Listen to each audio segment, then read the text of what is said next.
Hola, bienvenidos a esta inmersión profunda.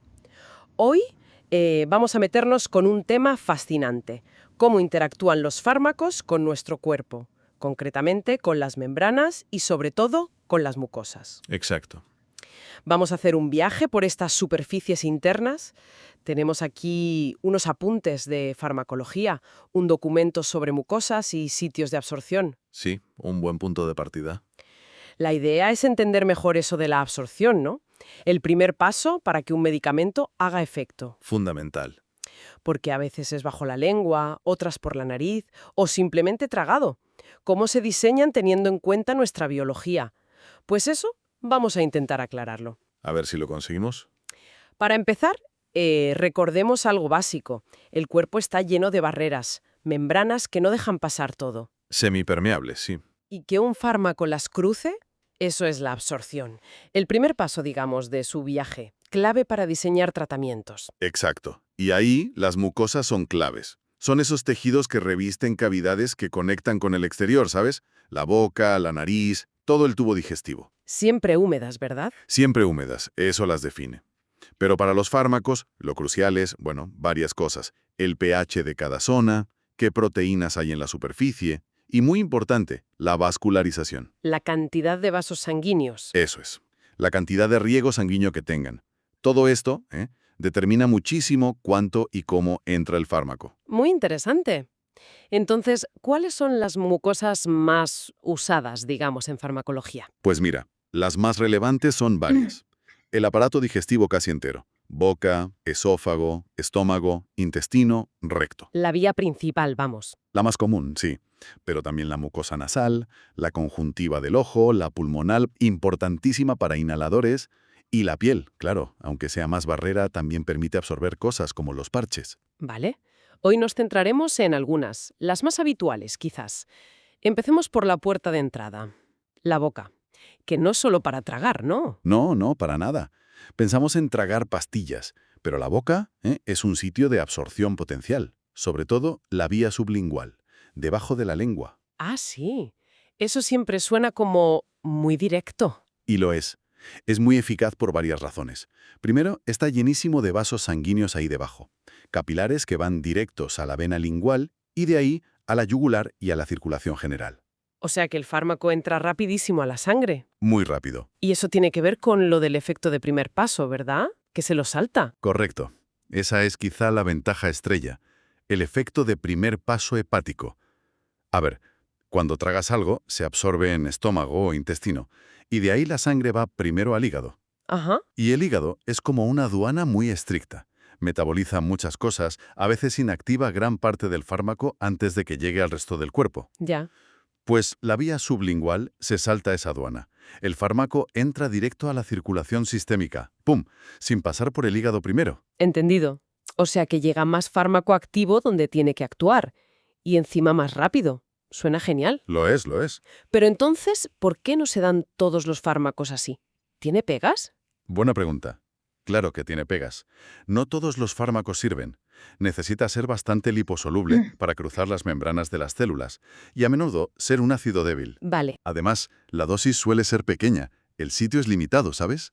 Y tiene que disolverse y absorberse antes de que te lo tragues con la saliva. Claro, ¿el sabor también influirá? Uf, el sabor puede ser un problema gordo. Si es muy malo, aguantarlo ahí, complicado. Tiene lógica. ¿Y más ventajas? ¿La rapidez, decías? Sí, la rapidez es vital en urgencias. La nitroglicerina para la angina de pecho, por ejemplo.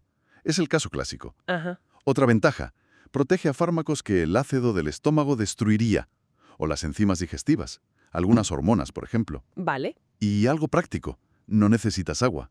Útil si tienes problemas para tragar o estás en una situación, bueno, que no tienes agua a mano. Entonces, la pastillita esa sublingual no es una pastilla cualquiera. La formulación será especial. Totalmente. La formulación es crítica. Como no va al estómago, no necesita esas capas protectoras que llevan otras. La capa enterica esa. Esa misma. Aquí el fármaco se libera con la saliva. Suelen ser comprimidos pequeños, blanditos, o a veces líquidos. Y químicamente has dicho liposolubles y ácidos débiles. Eso es.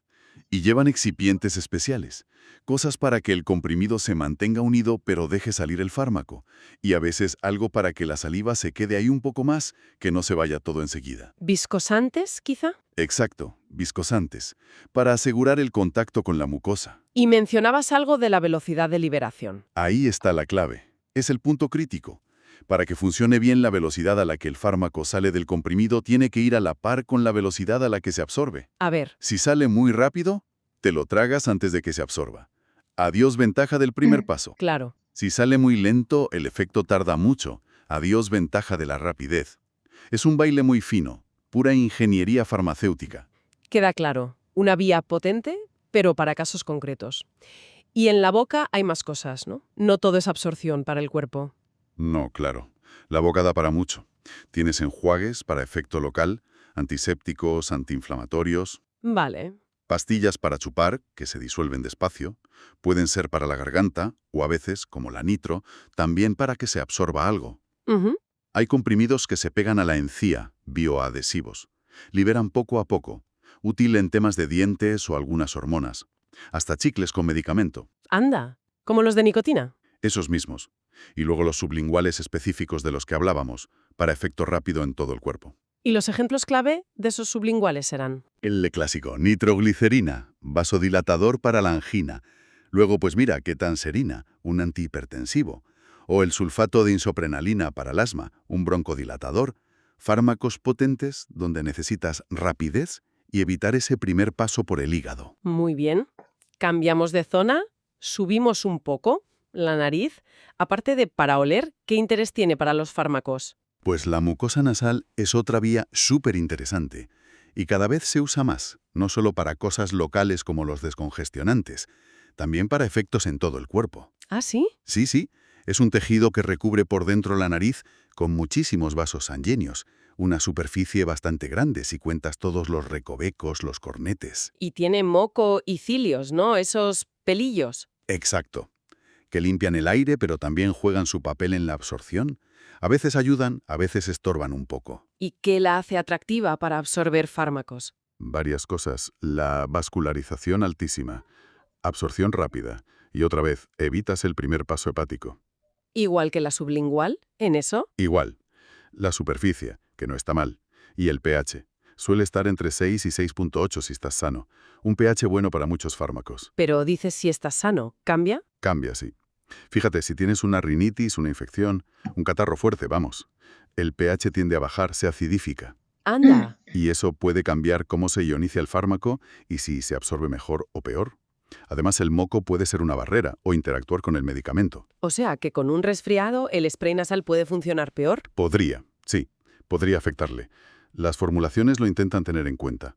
Pero si hay mucha inflamación, mucho moco, pues se reduce la superficie o el fármaco está menos tiempo en contacto. Claro, porque la nariz se limpia sola. Exacto, el aclaramiento mucociliar. Es un sistema de limpieza que tiende a llevarse lo que le pongas. Así que el tiempo para absorber es limitado. Por eso se buscan fórmulas que se peguen un poco más al moco, mucoadhesivas o que ayuden a penetrar.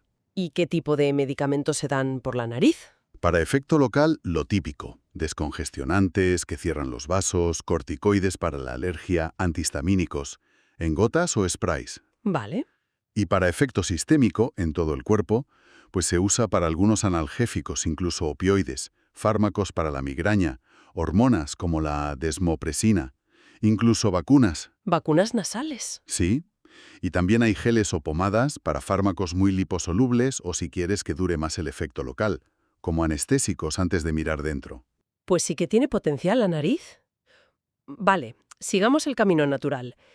Si tragamos algo, ¿llega al...? Estómago. Dijiste que ahí también puede haber absorción. Sí, puede haberla. Aunque el estómago, su trabajo principal es empezar la digestión, mezclar todo con ácido, no tanto absorber nutrientes, que eso es más del intestino.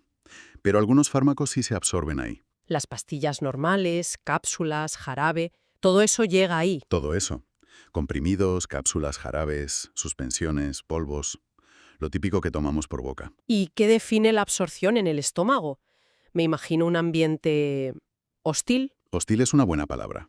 Dos cosas clave. Un pH superácido, bajísimo, entre 1 y 3,8 más o menos, por el ácido clorhídrico. Y, como las otras mucosas, buen riego sanguíneo. Pero, Pero la superficie para absorber no es muy grande comparada con el intestino y tiene una capa de moco protectora bastante gruesa. entonces la absorción ahí es complicada. Es compleja y variable. Influyen muchas cosas. La comida, por ejemplo, muchísimo. ¿Cómo? Pues puede retrasar que el estómago se vacíe y el fármaco llegue al intestino, que es donde más se absorbe la mayoría. O puede diluir el fármaco, o incluso unirse a él y que no se absorba. O cambiar el pH un rato. Ya. ¿Y otros fármacos? También, si tomas antiácidos o protectores de estómago de estos, Omeprazol y eso. esos, cambian el pH. Y eso puede alterar totalmente cómo se absorben otros medicamentos, sobre todo si son ácidos o bases débiles. Y los fármacos que hacen que el estómago se mueva más rápido o más lento, pues también afectan. ¿Y las propiedades del propio fármaco en ese ácido? Cruciales. La liposolubilidad, como siempre, pero aquí el pH ácido es el rey. A ver, los fármacos que son ácidos débiles, en ese ambiente tan ácido, estarán sobre todo en su forma no ionizada. La liposoluble, la que cruza membranas. Esa. Así que, si son bastante liposolubles, podrían absorberse bien en el estómago. ¿Y las bases débiles? Al revés, en un pH ácido, las bases débiles estarán ionizadas, cargadas eléctricamente. O sea, hidrosolubles. No cruzan bien. Muy mal. Esas se absorben poquísimo en el estómago. Tienen que esperar a llegar al intestino, que el pH es más alto, más básico. La concentración del fármaco, el riego sanguíneo, todo suma, claro. Entiendo. Entonces, el estómago absorbe algo, pero es selectivo, variable. Y para muchos fármacos es más una sala de espera o de preparación antes de ir al intestino. Exactamente esa es la idea. Para la inmensa mayoría de fármacos orales, el sitio estrella de absorción no es el estómago, es el intestino delgado. ¿Por qué? Por su superficie enorme. Imagina un campo de tenis, gracias a los pliegues, las vellosidades. Un campo de tenis. Sí, sí, una barbaridad. Y el pH es más amigable, entre 5 y 7.5. Ahí muchos fármacos, ácidos y bases débiles, encuentran un buen punto para absorberse. Y también tiene un riego sanguíneo espectacular. ¿Vale? El estómago es importante, pero más bien porque lo que pasa allí, si se disuelve bien el fármaco, cuando se vacía, si interactúa con comida, condiciona cómo y cuándo llega al intestino. Esa comparación estómago-intestino aclara mucho. Has insistido bastante en lo de ácidos y bases débiles, y en si están ionizados o no. ¿Podemos rematar esa idea? ¿Por qué es tan fundamental? Claro, es que es el corazón del asunto. La mayoría de los fármacos son eso, ácidos débiles o bases débiles. ¿Qué significa? Que en agua, en los fluidos del cuerpo, existen como en un equilibrio. ¿Entre dos formas? Exacto. Una forma sin carga eléctrica, no ionizada, y otra con carga eléctrica, ionizada. La proporción de cada una depende de dos cosas, el pKa del fármaco, que mide su acidez, y el pH del sitio donde esté. ¿Y la que nos interesa para absorber es? La no ionizada, sin carga. Esa forma suele ser más liposoluble, le gusta más la grasa. Y las membranas son de grasa. Fundamentalmente, una bicapa lipídica. Así que la forma no ionizada puede, digamos, disolverse en la membrana y atravesarla. Difunde a través. ¿Y la ionizada, la que tiene carga? Esa es más hidrosoluble, le gusta el agua. Y con su carga eléctrica y su afinidad por el agua, le cuesta un horror cruzar el interior graso de la membrana. Se queda fuera, o dentro, pero no cruza fácil. Nunca. No hay manera. Liposoluble. Ya veo. Por eso el pH de cada sitio, boca, nariz, estómago, intestino, es tan importante. Porque decide qué porcentaje del fármaco está en la forma correcta, la no ionizada, listo para cruzar la barrera justo ahí. Bien, bien, creo que la imagen se va completando. Absorber un fármaco no es echarlo y ya está. Es una interacción súper compleja entre la química del medicamento y la biología de cada mucosa. Totalmente.